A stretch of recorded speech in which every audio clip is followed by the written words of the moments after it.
Welcome to another edition of the D&D Morning Show. Ba-bum-bum. Nice move. Ba-dum-bum. I didn't see that one coming. We switched roles. How you guys doing today? We are excited to be back for another morning show. Dorothy, do you want to tell us what we have going on? I would love to tell you guys what's happening today. So today we are having a theme around plants.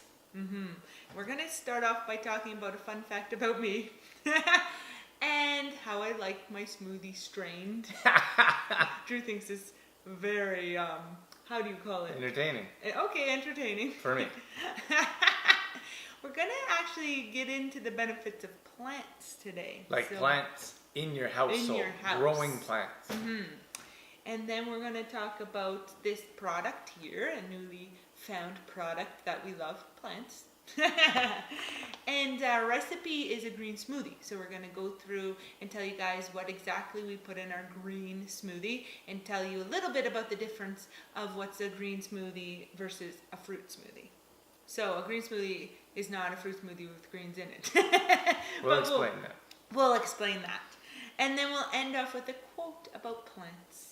Doesn't that sound like a lovely show? Sounds lovely. I want to tell you about Dorothy's smoothie.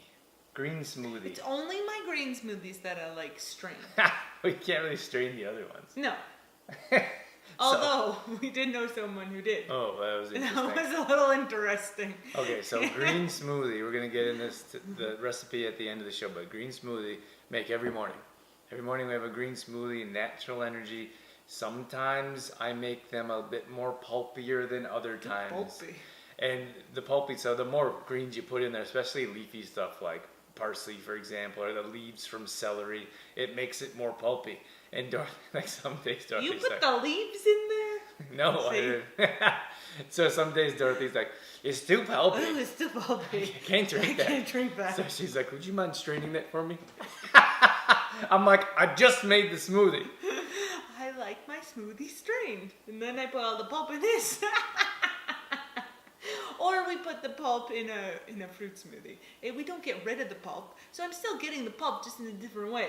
So sometimes we save the pulp or I'll drink the pulp. But I feel like most of the nutrients are in the pulp. And I know there's juicing, like you can juice, for example. And they take that fiber out. They take that pulp out and leave it to the side. But I'm not really a fan, at least yet, in juicing. Not that there's not a lot of benefits from it. I just like food in its whole form as opposed to taking anything Chopping out. it up. Yeah. So there you have it. I like my smoothie strained. So sometimes Dorothy will like pour this into like a little tiny like tea strainer. Do we have one here? Yeah. Little tiny tea strainer to get the pulp out so she can just have a smooth It's smoothie. like shaken, not stirred. Princess-ish is what it is. Princess-ish. Princess-ish. And he's so nice. Okay, 1 second. 1 second. Oh dear. What's happening? Oh, okay. Are we ready now? Morning tea. Okay. Oh my. I'm ready for the main topic. The main topic, as I said to you in the intro, we're going to be talking about the benefits of plants today. So Drew, you take it away. All right. I love this subject. I love Drew's plants. obsessed with plants. I'm a plant person. Okay, I have to tell a story before he starts. All right. Drew loves plants so much that he has this one basil plant that he's had forever. I'm sure he hasn't showed it to you before. But he loves his basil plant so much that he actually carries it around the house to different windows during the day so it gets the light at the different windows around the house. That's how much he loves his plant. I do. And then we have a timer on a light, so if we're going away for a long weekend, I can put that light, it's a plant light. Plant light, can put the basil plant, under the plant light, and it will go off for so many hours. Like it automatic turns on and off. I love it. I don't know why. Yeah. But I work from home, so it's nice that I can travel around to different windows. So some people make sure that their pets are taken care of while they leave on vacation. He makes sure his plants are taken care of while on vacation. It's true. But you know what I think? I think that plants I know that plants give your house life. Like your house, your workplace. We should be surrounded by plants. I really believe that. So when you have plants in your house, we know that a big difference if we go away You go away for the summer, that's what we do often. You give the plants, someone needs to take care of the plants. So when you get back to the house and there's no plants, there's no life. There's no life, there's no color. It's just like blah. Dull. And I think Gray. I think it's a big difference from those people. Like maybe someone watching don't have plants in your house, but if you slowly add plants, you'll know what we're talking about. You'll see more life and you'll see more color, and you'll be like, wow, it's just a brighter room because there's more life in it. Mm-hmm. I totally agree. It brings color and brings life, and it I don't know, it just makes it more beauteous inside the house. Well, I think it brings a new energy as well. Yes. A different energy towards life and living and growing, and that's much different than a house filled with plastic, for example. Mm-hmm. So unfortunately, well, sometimes you hear people like, I'm not a plant person, or I kill plants, and like we want to focus on growing in life. But if you have a house filled with plastic plants that aren't living, it's much different than a house filled with living plants that are actually growing and giving off oxygen and giving off energy. It changes the whole atmosphere of the house. There's even plants that you can put beside on your bedside table, because we each have a plant on our bedside table, and they will help promote sleep. So that's cool too. Like we have aloe vera plants beside our beds because they have been proven to improve sleep. And there's another one, I think it's called spider plant or something like that. I always call it the snake plant. The snake plant. Spider plant? I think it's spider. Spider plant. Anyway. Or maybe it's spider and I call it snake. I don't know. I don't know what it's called. But anyway, if you do a little bit of research, you will find that plants have different health benefits, including helping promote sleep, for example. One of them's oxygen, I think you put them, because it promotes oxygen. It helps you sleep better, breathe better throughout the night. Mm-hmm. So we really believe that you should have plants throughout your house. I tried to have one in the bathroom, but that didn't work out so well because we don't have a window in the bathroom, so that was kind of sad. But you should have plants everywhere in your house, and especially with so much vibrating energy from TVs, computers, cell phones. We need something that will help balance out that kind of, I don't know, I'm going to call it fake energy or like electronical energy. How about that? And bring some real natural energy into the house. Yeah, I think it's really natural, like natural living things. Like these things are, these items, like technology items, they don't promote life. Like they're dead. Like they're not living. They're not alive. Maybe if you push the on button, hey, it's alive. That's not what we mean. We mean like real living things, real living organisms and energy. And it's much different. But I also think that how we treat plants has a lot to do with our relationships in our lives. And I don't know where I heard that or if that's not exactly true, but that's how I feel. I think if you nurture plants and you grow plants and you pay attention to them and you water them and you put them in front of windows, I think that relates to how you nurture your relationships. It could be a spouse, it could be your friends and family, but I think if you pay attention to these little things in life, it translates to other areas of your life as well. It's interesting because I think that from a young age we can start looking after plants. And I always had, when I was teaching, I always had tons of plants in the classroom because, again, it promotes learning, promotes life, and it's just nice to have in the classroom.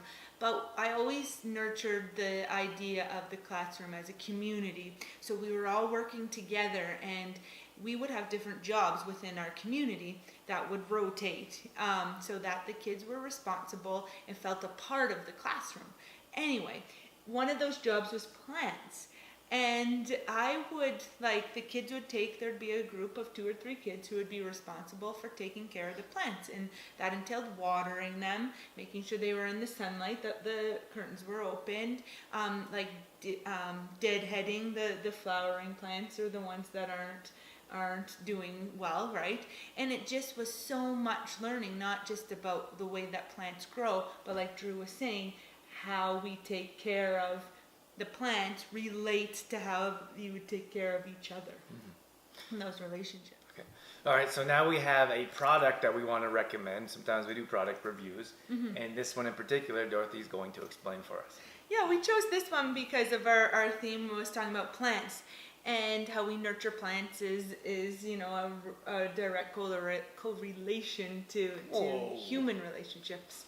We talked about that in our last segment. But anyway, I wanted to bring up this dried fruit company called Level Ground Trading, and it's a fair trade company, and I think it relates nicely to our talk about the plants, because these fruits are hand-picked at their ripest point and then dried naturally without any toxins or anything else added. Sulfates. Nothing, yeah, no sulfates, and they're in their natural color. There's nothing added to make them look a different color. But I just think it's so interesting how, you know, the time put into hand picking it at the perfect moment. I think it just is nice, right? A nice correlation of humanity and plants. Well, it's fair trade. Is it fair trade, right? It's fair trade. So fair trade product just means that the people that are working for this company get a fair wage instead of getting products from all over the world and they get paid nothing. So the margins are bigger. These big companies don't care about the workers that are producing their foods. So we like to support fair trade when we can. And then clean products. I mean, clean, that's what we're all about, creating clean products. So you put that together, fair trade and clean products, and we'll support it every time. Yeah, and you know, it will be, fair trade products will be a little bit pricier, of course, but I always like to think about the families or the person that you're supporting when buying fair trade products. Yeah. Instead of a big global company, you are actually helping support a family. Yeah, it's like supporting your local farmers. Like for us, we try to support local as much as possible, and we look at local first, support local first, and then organic, and then the next town or country. Over. Oh gosh, yeah, you can get. It's crazy how. I mean, it's crazy like the convenience of products coming from all over the world. I mean, it's beneficial because we get food from all over the world, but I mean, we don't consider our neighbor, like literally, but we live in a rural area at this point in time, and there's local farmers that are in our community. We go, they're at the same schools, they're in the same sports clubs, and I mean, we don't think about them, like those are our friends, some of them are our family. We think about the cheapest price and where to get the product from another side of the world. So we think that supporting local is very important, and especially when it comes to a company like this, who isn't exactly local, but it's very ethical and it's clean, and it's something that it's a cause that we want to support. That's right. So next on the agenda, we wanted to talk about, for our recipe segment, we want to talk about green smoothies. So Drew's going to talk about this lovely green smoothie and how to make one of your own. So green smoothies are something that we enjoy every single morning. And it's like a natural energy boost. And I think when the theme of enjoying plants in and around your surroundings, so like living plants that are on the shelves, they're in the bedrooms, they're around you, and then we're putting plants into our body. So you're constantly surrounded by life. And that means so much in many different ways. So when we come to green smoothies and waking up with green smoothies, I think it changes your whole day. It actually sets up your day for success instead of having like, well, let's not point fingers. Let's just focus on the green smoothie. Okay. But it's green, it's bright, it's vibrant, it fills your body, it fills your cells with so much good nutrients. So that's why we believe in it so much. Now, green smoothie, well, before I tell them the recipe, tell them why it's different, a fruit smoothie and a vegetable smoothie. Sure. So a green smoothie is very detoxifying, and it just has vegetables in it. So as opposed, this is the easiest way to explain it, I think. So the green detox smoothie is just detoxing veggies, which Drew will explain when he talks about the recipes. And it's meant, it's not necessarily meant to be a meal. So you could have this at breakfast, but after you consume it, you're gonna want to consume a full breakfast afterwards. That's right. A fruit smoothie is intended to be more of a snack meal or a breakfast meal, for example, which would contain your full nutrients for an entire or complete meal. So that's kind of the difference between a green smoothie and a fruit smoothie. There's lots of confusion that, oh, green smoothie, I'll just put greens in my fruit smoothie, but it's not the same, and the detoxing properties would not be the same as well. Different kind of smoothie. Yeah. That's all. Okay, so this green smoothie in particular is what we consume and what we recommend. So the basics or the base of it is cucumber, and then we have celery. And a lot of people don't know that those two combined make a complete protein. Yes. It's very cool. It means it has all the essential amino acids to help build muscle, which we're kind of afraid of when it comes to this type of stuff. But so those two ingredients is what we start with. Then we add cilantro. You might have to help me out here, Dorothy. Cilantro, parsley. And there's another one. Mint. Parsley, cilantro, and mint. Those three. We throw a dash of cayenne pepper in there, just a little bit. Don't put too much. But that little spice kick will increase your metabolism and help. It also has cleansing properties as well. We throw lemon in there, which is very alkalizing to the body, and it also goes very nice with this flavor as well. And did I miss anything? Ginger and turmeric. Of course. Ginger and turmeric, they're both anti-inflammatory properties. Ginger's very well known for the immune system, and then turmeric is more well known for its anti-inflammatory properties. So we put a lot of those in our stir fries and cooking, but every single morning that goes into our body as well. And I think that helps with prevention, because as we recommend working out on a regular basis, we want our joints and we want our ligaments to be strong and healthy. We want to avoid injuries. So those are going to help as well. That's right. So that's the green smoothie recipe every single morning. And if you get a chance, you should give it a try, because we did a workshop recently and we thought most people are going to kind of turn their nose up at it. And the good majority of people, we had a big group. We had 30 some people there, and most of them, there might have been one or two, and maybe a couple that didn't want to say, but the good majority actually enjoyed it. They were surprised, I think, that they did enjoy it, right? Because of everything that's in it, you kind of turn your nose up, some of us. Yeah. But it's very refreshing, and it's a great way to start your day, so give that a try. Give it a try. Now we have a quote to end We'll end off with the quote. So I'm going to read this one to you because it's kind of long and I don't remember all the words. So it says, whatever you feed will grow. Faith or fear, worry or confidence, doubt or belief. It's your choice what grows. Very nice. Isn't it? Yeah. Especially for the plant theme today. That's what I thought, right? Hey. Yeah, you could give like fear and anxiety, and you could give that your energy. Or you could pay more attention to the positives. Yes, you could pay more attention to living things, more things with better energy, positive instead of negative. That's right. Yeah. That's all you have to say about that. That's all I have to say about that. All right, guys, thanks for tuning in to another edition of the D&D Morning Show. Thanks for always being with us and listening to what we have to say. We'll catch you on the next episode. See you guys. Bye.